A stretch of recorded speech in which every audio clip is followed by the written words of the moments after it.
Il concerto di Capodanno è una tradizione molto amata a Treviso e valga solo il fatto che già questa mattina all'apertura dei botteghini c'era già una coda di 50 persone al teatro. Va rapidamente verso il tutto esaurito il gran concerto di Capodanno al Teatro del Monaco, dove ancora una volta la musica si unirà alla solidarietà. Ricordo che seppur simbolico, perché è una cifra ovviamente di 12 euro, però tutto ricavato andrà in beneficenza. Quest'anno un'associazione molto importante, la Fondazione Piccolo Principe, che è proprio finalizzata a prevenire le malattie cardiache nell'infanzia.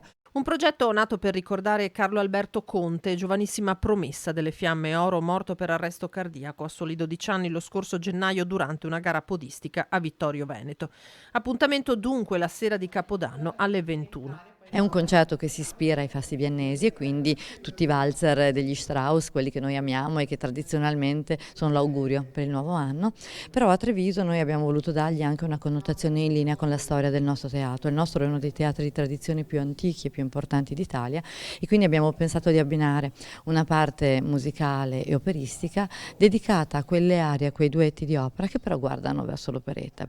Teatro che fa da sfondo a eventi sempre più numerosi. Stiamo cercando di tenerlo sempre più aperto, di farne quindi una casa cittadina sempre aperta per concerti, ma non solo. Diciamo che il 2023 si prospetta roseo anche per il nostro teatro.